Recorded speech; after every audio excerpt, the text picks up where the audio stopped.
plus 5 guy d equals I5f to 24a4f 09k91 src equals http://i.dailymail.co.uk/pics/2018/01/15/22/47E2CF2300005780 on _day_of_the_incident. Ms. Shipsy _had messaged _a friend with a 2_1516053869251.jpg height equals 408 width equals 306 alt equals on the day of the incident. Bethany Shipsy messaged a friend with tear emojis, saying, "I have just overdosed on DNP class equals blocks border share, greater than the parents of a young woman who died after taking an overdose of diet pills have told an inquest how they felt invisible as hospital staff ignored their daughter, while she burned from the inside." Bethany Shipsy, 21, was left on a trolley in a Pacte&E corridor before being seen by a junior doctor who was dealing with a drug he had never seen before. An inquest heard she swallowed 30 pills of 2,4-dinitrophenol she had bought online from Ukraine before texting a friend using a sad face emoji and said, "I have just overdosed on DNP." Advertising in read invented by Teeds. Miss Shipsy had been in the care of mental health professionals for 2 years but was not considered a suicide risk, despite saying it was her 15th overdose. She suffered from mental health issues after being sexually assaulted by her ex-boyfriend, Barry Finch, who was sentenced to 6 years in jail in August 2016. And on February 15 last year she was rushed to Worcestershire Royal Hospital, where she was on home leave from a psychiatric ward, following the overdose. Today her parents Doug, 52, and Carol, 57, told a coroner how overworked nurses and doctors overlooked their daughter as they had been busy with other patients.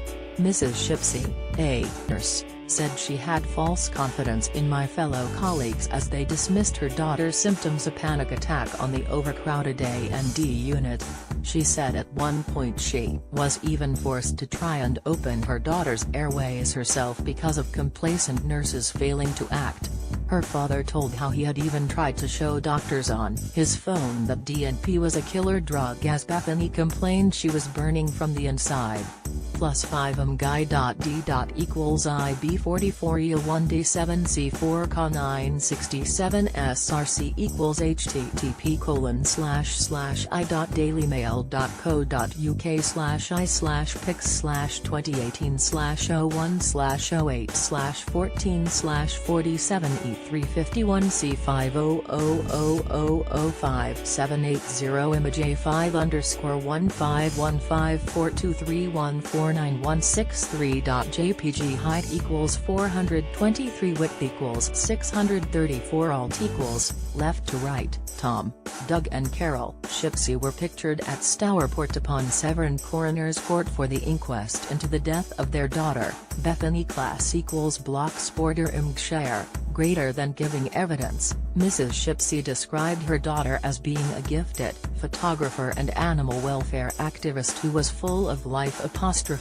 But she said her mental health problems started when she faced bullying on social media and broke up with her boyfriend. She said, "The overdoses were always quite calculated and she always let people know what she had done, almost like a safety net. There was one occasion which did involve the railway, but that was more of a pact with a boyfriend that instigated that. She reassured me she didn't want to die, she was making plans for her future." Her mother told the court on the day of her daughter's death she had a phone call from her son saying Beth had taken some diet pills. She added, "To be honest, your heart sinks, again, another overdose, and if I am honest that preceding week was very difficult for Beth with the stalker. I know Valentine's Day, the first without her boyfriend. She felt very stressed about that. By the time I drove up, it was just after 7 p.m. She was in the resuscitation area. I am beginning to think this is serious. That's my first thought. +5 guy.d. equals I15, the 4148923 src equals http://i.dailymail.co.uk/pics/2018/01/15/22/47 FFOOOO5785272629 image 18_1051605451918.jpg height equals 470 width equals 634 alt equals She was rushed to Worcestershire Royal Hospital, where she was on home leave from a psychiatric ward, following the overdose on February 15 last year. Class equals Blocksborder Imgshire, greater than I looked at her and my first thought was, because she was normally very pale complexion, she was really flushed. I went up to her and I kept calm. She was fidgeting around on the bed and she said to me, "I am burning from the inside." It was very busy in the unit. I stayed with Beth. Her electrodes kept coming off her skin because she was very moist. I could see the nurse was busy, so I stuck them back on. I even actually changed them to get a better signal. Beth's breathing was faster than normal. She said, "I can't see properly." I remember calling the nurse from behind the curtain, "Can you come and look at Beth?" The nurse came over. She said, "You are having a panic attack, Bethany." She was talking to Beth, saying, "Calm your breathing down." One thing I did notice spanned over several minutes, the heart rate was going up by increments but never ever did come back down again. The next thing I knew, a person arrives into resuscitation and said, "We are moving her." +5 guy.d. equals I91FD3 FD2 BBC 8A41 src equals http://i.dailymail.co.uk/pics/2018/01/15/22/47E2CF17000578 Bethany.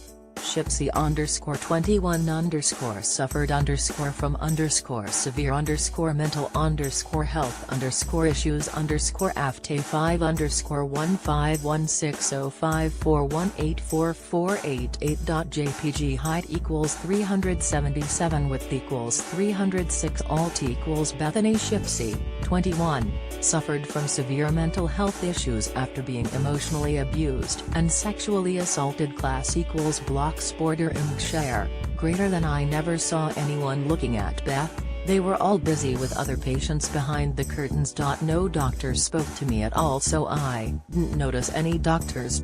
Worcester Coroner's Court heard on the day of her fatal overdose she was treated by a junior doctor who knew nothing about the drug she had taken. She was taken to a resuscitation room but was moved to make way for others, and was given a tracheotomy to help her breathe only after it was too late. Dr. Alireza Nairumand admitted that he had researched the drug on a toxicology database because he was only used to paracetamol overdoses.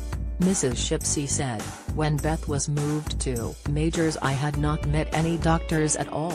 Dr. Nairumand whizzed past the cubicle, took a look and whizzed back off. After that she was just fidgeting on the bed and appeared to be getting hotter. She felt warm, she was bright red and sweating. I knew that she had taken DNP, and when I got there Doug said he had tried to show people on his phone it was a killer drug.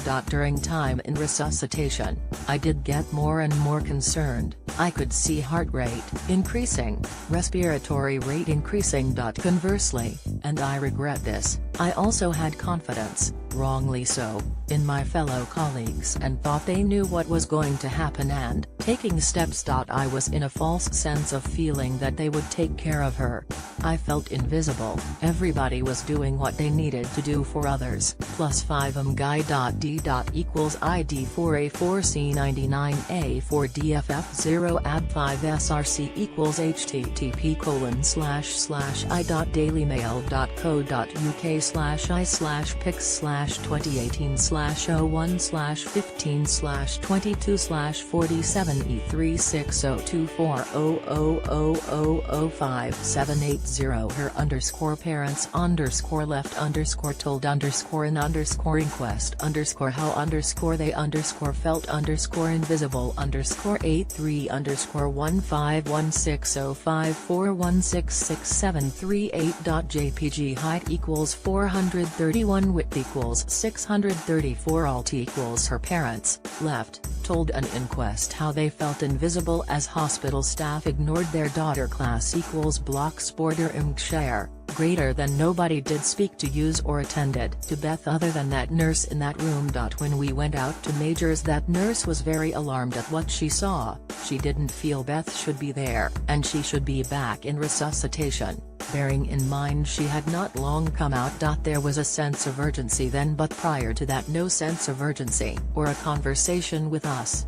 It was as if they were complacent. You could hear Beth breathing, it was that fast it was audible.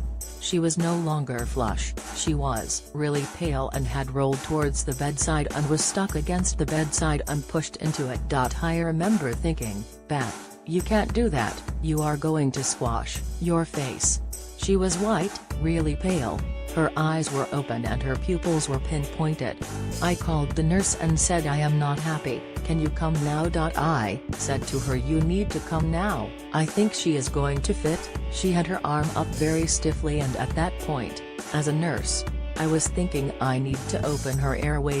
I remember trying to put her head down, trying to open her airway, and the nurse came across and pulled the emergency bell. I thought, I can't do this, it's my daughter, so I stood back and went into the corridor to wait. Her father added, I knew this was a more dangerous situation than previous situations. I heard these were dangerous diet pills.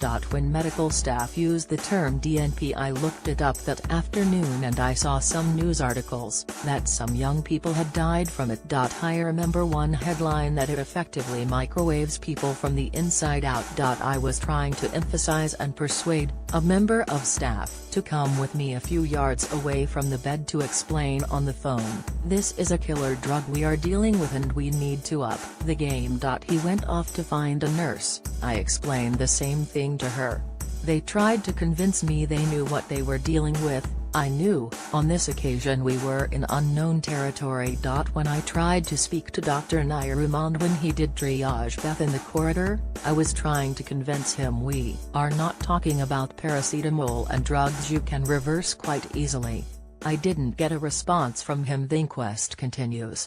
For confidential support, call the Samaritans on 116,123, visit a local Samaritans branch, or see samaritans.org for